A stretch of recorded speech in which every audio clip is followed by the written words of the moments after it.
M4 TV news కి స్వాగతం. నేటి ముఖ్యాంశాలు. కొణిదెల పవన్ కళ్యాణ్ అమ్మ కడుపున ఆఖరివాడిగా పుట్టిన అందరికీ మంచి చేయాలి, మేలు జరగాలి అనే విషయంలో ముందువాడుగా ఉంటాడు. తన గురించి కంటే జనం గురించి ఎక్కువగా ఆలోచించే మనస్తత్వం నా తమ్ముడు కళ్యాణ్ బాబుది. ఎవరైనా అధికారంలోకి వచ్చాక ప్రజలకు ఏదైనా చేయాలనుకుంటారు. కానీ కళ్యాణ్ తన సొంత సంపాదనని కౌలు రైతులు కన్నీళ్లు తుడిచేందుకు ఖర్చు పెట్టడం, సరిహద్దు దగ్గర ప్రాణాలొడ్డి పోరాడే జవాన్ కోసం పెద్ద మొత్తం అందివ్వటం, అలాగే మత్స్యకారులు ఇంకా ఎందరికో తాను చేసిన సహాయం చూస్తుంటే ఇలాంటి నాయకుడు కదా జనాలకు కావాల్సింది అనిపిస్తుంది. ఒక రకంగా చెప్పాలంటే సినిమాలోకి తను బలవంతంగా వచ్చాడు, రాజకీయాలు మాత్రం ఇష్టంతోనే వచ్చాడు. ఏ తల్లికైనా తన కొడుకు కష్టపడుతుంటే గుండె తరుక్కుపోతుంది. అలాగే ఏ అన్నకైనా తన తమ్ముడు అనవసరంగా మాటలు పడుతుంటే బాధ వేస్తుంది.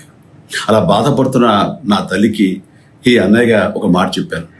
నీ కొడుకు ఎంతో మంది తల్లుల కోసం, వాళ్ళ బిడ్డల భవిష్యత్తు కోసం చేసే యుద్ధం అమ్మా ఇది.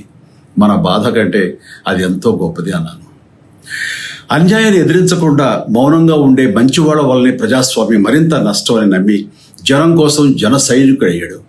తాను బలంగా నమ్మిన సిద్ధాంతం కోసం తన జీవితం రాజకీయాల్లోకి అంకితం చేసిన శక్తిశాలి పవన్ కళ్యాణ్. ప్రజల కోసం, రాష్ట్ర భవిష్యత్తు కోసం ఆ శక్తిని వినియోగించాలి అంటే చట్టసభలో అతని గొంతు మనం వినాలి. జనమే జయను నమ్మే జనసేనాని ఏమి చేయగలడో చూడాలంటే మీరు పిఠాపురం ప్రజలు కళ్యాణ్ని గెలిపించాలి. మీకు సేవకుడుగా, సైనికుడుగా అండగా నిలబడతాడు. మీకోసం ఏమైనా సరే కలబడతాడు. మీ కళ నిజం చేస్తాడు. పిఠాపురం వాస్తవ్యులకు మీ చిరంజీవి విన్నపం, గాజు గ్లాసు గుర్తుకి మీ ఓటు వేసి పవన్ కళ్యాణ్ని గెలిపించండి. జై హింద్.